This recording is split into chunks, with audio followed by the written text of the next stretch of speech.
Why churches don't feed homeless. In Kansas City, Missouri, my hometown, they had the largest share of unsheltered homelessness per capita among American cities. I have always wondered why churches seem to ignore the teachings of Jesus in Matthew 25:35, for I was hungry, and you gave me something to eat. I was thirsty, and you gave me something to drink.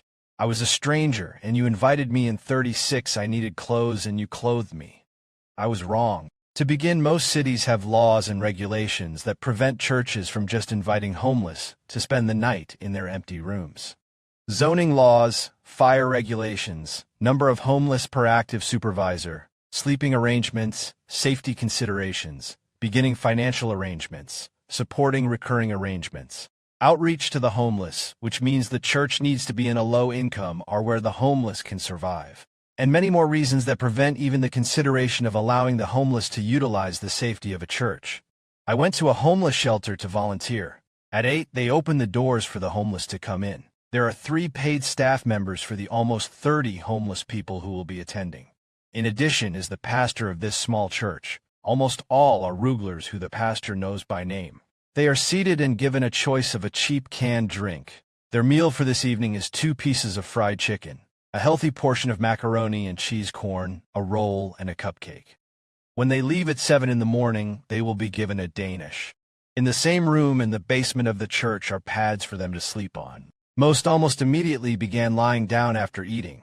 As most are regulars, they already know which pad will be theirs. Again, to start a homeless shelter, a sleeping pad and blanket must be there in advance.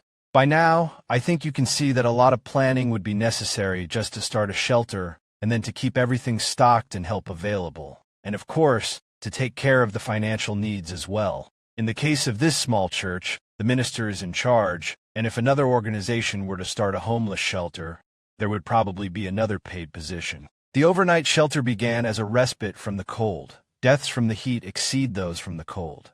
Jesus never mentioned weather in his sermons to his followers. During the winter, contributions will increase enough that they can fill their space with around 100 more homeless. Because people are not aware of the needs, contributions fall off during the rest of the year. The cost to bring in 10 more homeless, including another monitor to spend the night awake ensuring safety, is around $4,600 a month.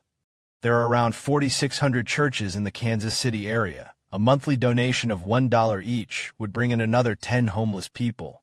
A donation of $10 a month would fill the church with another 100 homeless. While the exact number varies depending on how strictly a verse is categorized, biblical scholars and charity organizations commonly estimate that there are over 2,000 verses in the Bible that address caring for the poor, hungry, sick, and vulnerable. When looking strictly at direct, explicit commands and explicit passages concerning justice for the poor, care for the sick, and sharing food or drink, lists typically catalog between 100 and 300 primary passages. However, when including broader themes of hospitality, justice, mercy, healing, community well-being, and love for neighbors, the total easily reaches into the thousands, making it one of the most recurring themes across both the Old and New Testaments. There are many churches that do have joint ventures, and there are some churches with an active welfare emphasis, but few that can match the church I described. For those wishing to start or expand their influence, many of the churches in wealthy areas could expand their influence. Many of these churches are not in an area that would be conducive to starting a program of their own because of the upscale area they reside in. Individuals who go to these churches can act on their own and contribute without affecting the actions of their church. Many people who have left the church and died or never were involved with the church still can make charitable contributions that have an influence on their fellow citizens. With our current government administration cutting food stamps and other programs for the poor, there is an opportunity to make a statement by doing individual acts. In a future article, I will explain how this little church gives away over 20,000 pounds of food every month. If I have in any way touched on your wish to do something for your fellow mankind, then you can search the internet and find many charitable organizations who minister to the downtrodden. But for your convenience, you can go to this website and help this little church spread its influence. Go to unitysoutheastkc.org/take action. Just a few dollars a month on a recurring basis can be your contributing share.